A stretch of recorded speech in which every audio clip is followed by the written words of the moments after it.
Hi everybody, I'm Juanita Ecker with Professional Image Management, and today we are going to be talking about the body language in the workplace. I have my friend Tony here, and Tony is going to help us demonstrate some of the do's and the don'ts. One of the first things we'd like to demonstrate today is the use of an excessive smile.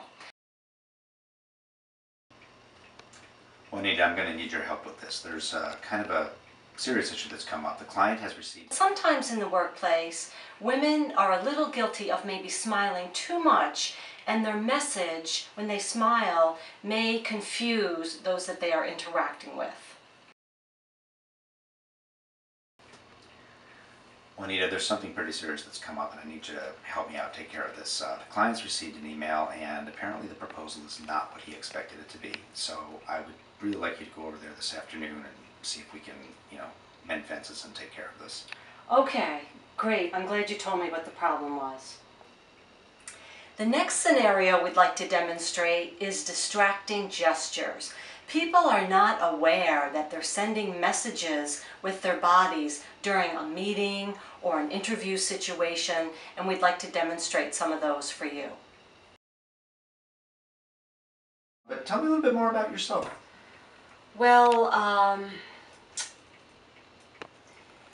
I live on 50 acres, and I love to cook, and I enjoy entertaining, so I'm just a really sociable person.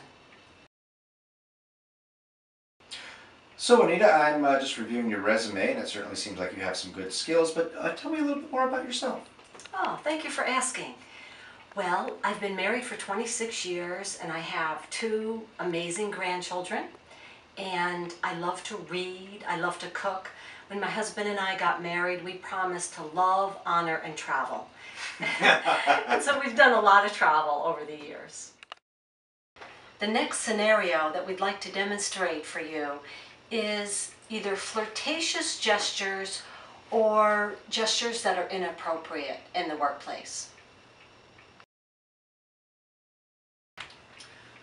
So Juanita, I know that project was due at 2 o'clock. How'd you make out with that? So Juanita, oh, hi Tony. Hey, I know that project was due at 2 o'clock. How'd you make out with that? We've run into a few snags, but I'll definitely have it done by 4 o'clock. Okay, great. Whenever you greet someone, you shake that person's hand. The last scenario we'd like to demonstrate for you is the 5 inappropriate handshakes. A handshake says a lot about you. Watch the don'ts that you should not do.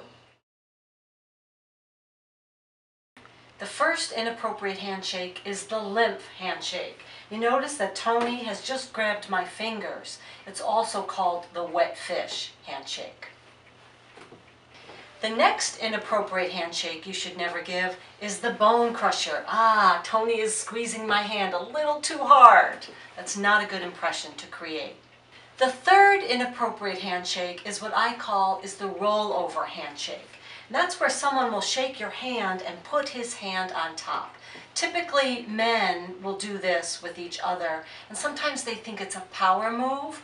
All it means is they've never been to a business etiquette class. The next inappropriate handshake is what I like to call the politician's handshake. We've all had someone shake our hand and touch us like this. You may think you are conveying warmth, but people don't like to be touched outside of the handshake. And the last handshake, which is one of my favorites, I call it the funeral handshake. And that is the double clasp. And you would never do that at work. It is acceptable to do it at a funeral when you are conveying condolences.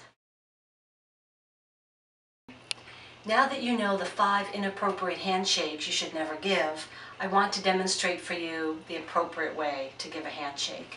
You want to make sure your thumb is up and you go web to web. And then you shake 1 or 2 times. You don't need to keep shaking when you meet someone's hand. 1 or 2 pumps is appropriate. Your body talks. Let those impressions that you send be a positive one.